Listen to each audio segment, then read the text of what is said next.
My first experience actually was also in a basement. Why?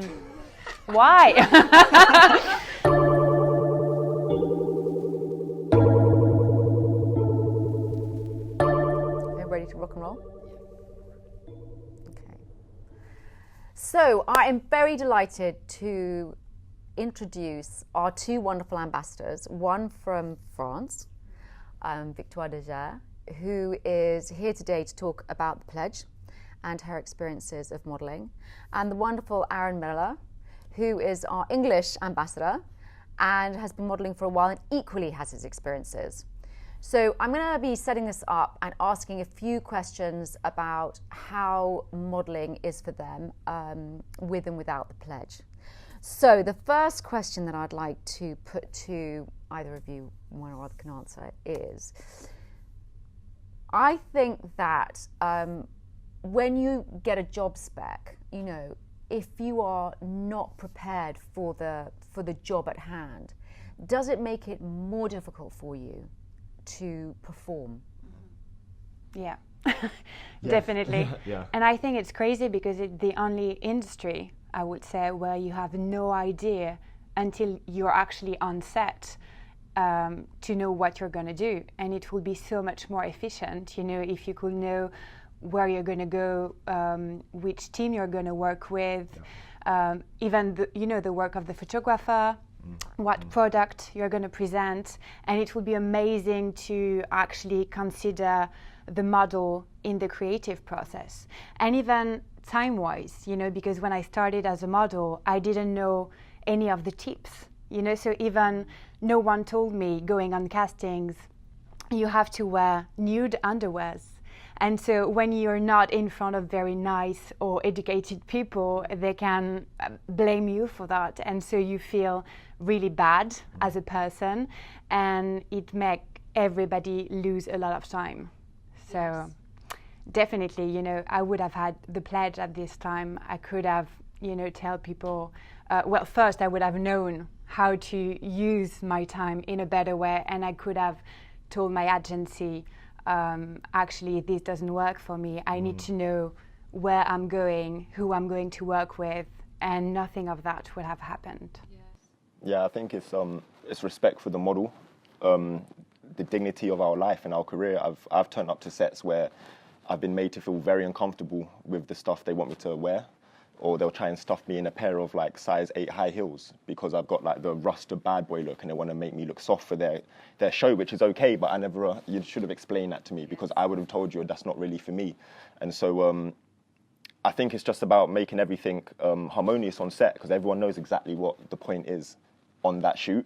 And often we'll turn up and we never have a clue. It's just, we're just the coat hanger and we're at your service. And it starts to get an issue when you've been doing it for decades like us, when you start to realize most of the shoots have been quite uncomfortable, you know? And I think also, you know, with models being much more vocal and speaking out for things they really believe in, if you end up going to a shoot which in fact is contrary to your beliefs, then that becomes also very complicated. Yeah. It's like me doing a shoot for a KFC brand and not being told it, but I don't eat meat, you know? And so it's like, you know, that happens a lot. Like, the more I'm finding myself as a person, the more I want to be more specific how I'm represented. Yes. And you don't get that opportunity when there's no education on what we're about to do for the shoot. So, I mean, part of the pledge is about being able to set expectations. And setting expectations anywhere, everywhere, in any job is very, very important. And being an outsider, it's very difficult to understand actually how you can get a job done without setting those expectations. So, do you think that because there are no expectations that have been set in advance, that bad things happen, the bad things are allowed to happen simply because there are varying, expectations on set? Definitely. I think one of the first thing, and you explained that also in the pledge, is that when you're a model, you are scouted as well when you're really young.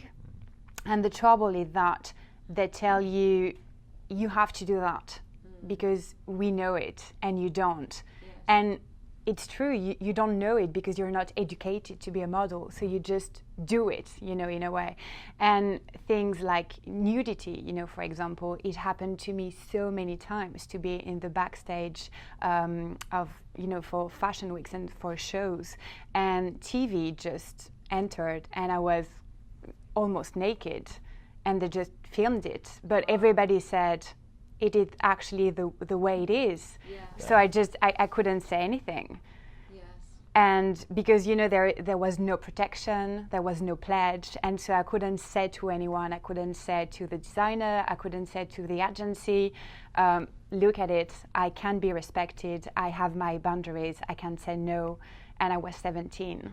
So I didn't know I had the power and the right to be respected. And when you're 17, you're employing your agency as well. It's not the other way around, and a lot of the time they can abuse that, the fact that we don't have the education, we don't know what we're doing, and a lot of us are very eager and willing to do a lot of things just to get to where we want to be on that billboard, and they sense that. And we can be manipulated a lot, or we can also overtime, they'll just make you stay there for longer and longer, or you'll go to shoot an editorial one look, and then they'll try and be cheeky and do 5 looks, and it's like there's no structure to protect us because we're just most of the time young kids going into this massive adult world, and it's this pledge has just allowed me to see how everyone can be protected and everyone is very clear. Everything's on the table. I'm here to do this and that. You're here to do this and that. The agency's here to do this and that. And if anything extras added, instantly we know something's wrong. It's underlined. But without that, we're just overwhelmed. And I feel like I'm drowning. I felt like I was drowning when I was 17 talking to my 40-year-old agent. And there was a kind of a head teacher student vibe. I don't know if they're speaking to you like you're a student a lot. But I clocked on quickly, if I don't get paid, he doesn't get paid. So the respect needs to become a lot more different. Right. And it's interesting because I think that brings us to this sort of like the third sort of thing I was going to ask, which is we have something in the pledge called model manners. And I think a lot of models, when we first wrote it, they kind of balked at it because they were like, well, we're the ones that are being disrespected here. And in fact, to put that in, it makes it sound like we, again, have to take a hit. The reason we put it is because actually it's empowering for the models, because actually what we're trying to say in this is, here's the expectation that I have as a model, one of which, by the way, is knowing in advance what I'm going to do, reading the contract, and being part of the process, all of which you need to be if you're aware of your job. So it's a way of models becoming aware of their jobs and getting that respect from the people on set, because then they can't make you work overtime. They can't make you do 5 shots over what you should be doing, etc., etc. But how do you feel about that sort of model manners code? Do you feel that it is a sort of like do you feel that it would help with the process, or do you think it is kind of, it makes people feel that you need to keep up a certain behavior and it's that kind of behavior which is causing abuse? I think it's really important for self-esteem to know that you can have a code of conduct within the industry that can help you and that you can have support thanks to it, and that you have rules. And actually it's not even as a model, even for agencies, for photographers, for everybody. If everybody actually respect it, everybody can work in a safe environment, and that's why I love it. It's not just for models, and it's to understand that it's not models who became a danger, and who take some kind of rebellion against the industry. It's everybody working together to create a better environment. And but I think it's essential for models because, as we were saying, obviously when you are 17, you don't really know how it is, and it's easier for other people to take advantage of you. But I think it will be definitely more efficient for everybody to actually respect each other, and the job would be even better, actually. Yeah, it's not just one-sided. We have a responsibility as well. We're not just models in a coat hanger sense. We're supposed to be models in our character, I believe, as well. And so we should uphold that on set. And my experience of models, as a lot of us can be quite bougie and turn up late and think that the whole world should cater to them, and it shouldn't be that, So by us knowing what we are required to do, and if that's also mirrored with the client, then everything's just going to be a lot better on set. a lot better. So it's empowering. It's empowering both sides, you know, and also allowing us to take some responsibility. You know, it's not just, this is an evil industry. No, this is, we all need to upgrade now, you know, to make better content. Because it's kind of interesting when we were doing that course at the London College of Fashion, the casting director, makeup artist, and there was someone else mentioned, oh, well, the problem is that models come in and they're on their phones like this, and they don't take notice of anything around them, and you're doing their hair and they're not looking in the mirror and they're not engaging. Now, I know models do that because it's a kind of shyness, and also it's because they feel so outside of the process. They kind of think, oh, well, whatever, I'll just be on my phone because it doesn't matter what they do to me. And then when something inappropriate happens, they feel so disconnected from it that they feel it's not personal. And that's the way they detach themselves from things that are hurtful. But in fact, what it looks like from the outside, and for people working on set, is that you're being rude, you don't care, you know. Definitely. And that's where I think expectations. Yeah. Well, I remember you being strict. You were saying that you was like, guys, like you need to talk to the producers, introduce yourself, have that vibrant energy, because otherwise you're not going to get booked again. You know, I think the majority of the reason I'm rebooked is literally because of the impression I leave, and I'm just like a light energy. And if models want to change the industry as well, we need to start getting engaged, and we need to start like looking up, you know. And so, some people, you know, they're on their phones, they don't realize that the person who's doing their hair, they just did Ed Sheeran's hair last week, and you just missed a massive opportunity because you're just involved in your phone. So you know, we need to be trailblazers. We need to, you know, blaze that trail. And that's why I think it's really important to know that it's both sides, because models don't have to be treated like objects anymore. And it's all about being human again, and as you said, taking responsibility for literally everyone in the industry. I wanted to get a sense of what it was like for you on maybe your first shoots, like being 17, being overwhelmed, not really understanding the industry, because obviously now it's easy to be a little bit more savvy when you've done it a few times. To be on set on the first time, be very overwhelmed by the process, and also feel grateful that you're there, but not understand it. What is that really like? What is that? And is there any advice that you'd give to a 17-year-old? Oh man, my first piece of advice to a 17-year-old is, I always say it, the agency work for you. So like, you know, because you're very young, so it's so overwhelming, and these people seem to know so many people and connections, and so you kind of you'll just do what they say, and that can't happen. My kind of first ever experience is a bit of a dodgy one, and I actually went to a college in King's Cross somewhere, and I was in a basement, and the man said, to be a model, I need to see you naked. Apparently it's just the most standard thing, you know, like, and I had no idea, so I'm standing there covering myself. And then I ring my agent, and the agent said, I didn't send you to that. And it was actually like he had hollered the junior assistant, tried to like sneak his way in, and about 10 of our boys went there, and who knows what happened to that. But that was, you know, it scarred me to know always I need to make sure I'm safe, you know. And then my first proper, I did a campaign for Converse actually, and it was just so overwhelming to realize how everyone's like around you, and you're like the main part of the campaign. But I didn't feel like I was that important though, because you're just, to them, you're just the mixed race guy with the six-pack and the dreads. It's not, they haven't hired Aaron, and they're not interested in me. And so it was like, whoa, I'm so important, but then I don't feel so important. So it's like, you know, that's changed though during my career, but that was my first experience. And I remember going to a Nando's in Kingston, seeing my picture in the window, and I walked into JD, took it, and walked straight out. And I was like, this is me. But yeah, so that was my experience. How about yourself?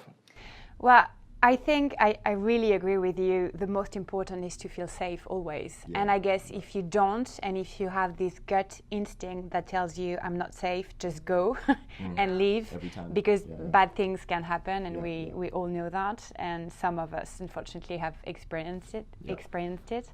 My first experience actually was also in a basement. Why? It's like the initiation, and I was not sure to feel safe, but I was with my agent, and he told me it's okay, and my mom was outside, so I was like, okay, I can run, so it will be fine. But it was weird, you know, because I was 17, and this photographer, he was really kind, and he told me, you know, this kind of cliche, but that happened, make love to the camera. And I had no idea what that meant because I had never done it, you know, and I was like, and so it was kind of, really weird. And it's actually, even Kate Moss said that her first kiss was actually on set because she was 14 or 15. And I think there is this distortion which can be really weird also, you know, because you are really, as a woman, maybe as a man as well, you can be really sexualized and have so much makeup also, you know, and then you have such a difficult relationship with your body. Because also at the same time you have to be very skinny, but you have to play this really glamorous woman, healthy, vibrant person. Exactly, when you're only a teenager and you don't know anything about life.